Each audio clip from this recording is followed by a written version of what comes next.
Bank of બરોડાના અધિકારીઓ દ્વારા શાંતિપૂર્ણ શક્તિ પ્રદર્શન આજે 12/6/2024 રોજ all India Bank of Baroda officer એસોસિએશનના બધા અધિકારી મિત્રોએ ઉચ્ચ પ્રબંધની સામે સંઘર્ષનો રસ્તો અપનાવ્યો છે। અહીંના ઝોનલ સેક્રેટરી શ્રી મહેન્દ્ર પોપટે માહિતી આપતા જણાવ્યું હતું કે ઉચ્ચ પ્રબંધ દ્વારા કોઈપણ કારણ વગર અધિકારીઓની બદલી કરવામાં આવતી હોવાથી તેઓ રોષની લાગણી અનુભવે છે। આવા પગલાં લેવાથી જે તે જગ્યાના અધિકારીઓ પરેશાન થાય છે, સાથે સ્થાનિક ગ્રાહકોને પણ હાલાકી ભોગવવી પડશે। આના સિવાય પૂરતો સ્ટાફ આપવો, પોસ્ટિંગ મુદ્દો, ઇન્ફ્રાસ્ટ્રક્ચર્સમાં સુધારો કરવો, ગ્રાહક મિત્રોને સ્ટાફ કમીના કારણે થતી હાલાક વગેરે જેવા મુદ્દાઓ સાથે ઉચ્ચ મેનેજમેન્ટમાં તાનાશાહી રૂપનું ખંડન કરવા અધિકારી મિત્રોએ આ પગલું લીધેલ છે।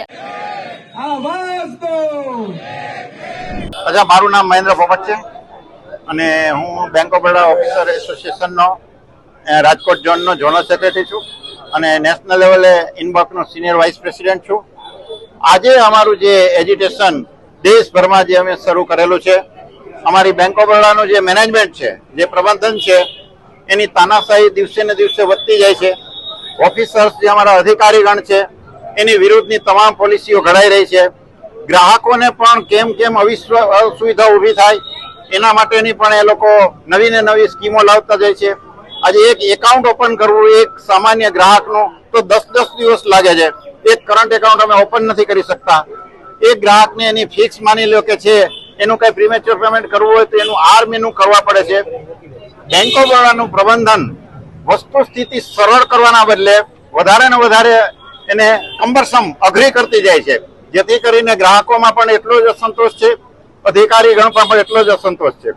અધિકારીઓની ટ્રાન્સફર કોઈ પણ કારણ વગર અહીંથી દૂર કરવામાં આવી છે, જેનું કોઈ લોજિક નથી। કારણ કે ગુજરાતમાં 3 અમારા ઝોન છે, રાજકોટ, અમદાવાદ અને બરોડા, એ પૂરેપૂરા ડેફિસિટ ઝોન છે। છતાં ડેફિસિટ ઝોનમાંથી અહીંથી લોકોને બહાર લઈ જાય છે અને બહારથી પાછા લાવે છે, જેથી ડબલ 3 ગણી ટ્રાન્સફરો થાય છે, જેનો અનેક ગણો ખર્ચ છે। તો આ ખર્ચ માટે જવાબદાર કોણ? એના માટે અમારું યુનિયન બેઠું છે। યુનિયન એનું સંરક્ષણ માટે બેઠું છે। પબ્લિકના મની છે, પબ્લિક મનીનો દુર્વ્યય થાય, યુનિયન ના ચલાવી લે।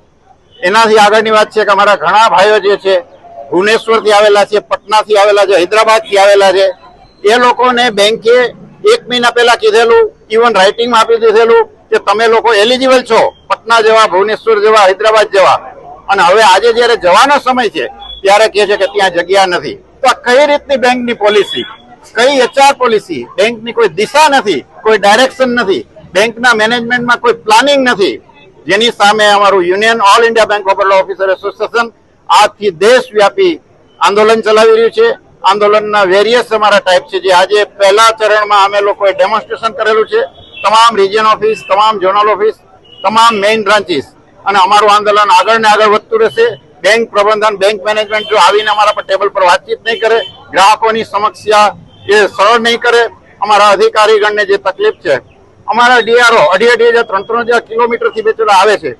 6 વર્ષની પોલિસીમાં અમે લોકોએ રચના કરી હતી કે એમને 5 વર્ષે ઘર લઈ જાઓ, તો એ પણ બેંક મેનેજમેન્ટ કોઈ વસ્તુ માનવા તૈયાર નથી। ઘણાના ફાધર મધર બીમાર છે, ઘણાના કેન્સર જેવા ડિસીઝ છે, છતાંય બેંક મેનેજમેન્ટ એની રિક્વેસ્ટ માન્ય કરવા તૈયાર નથી।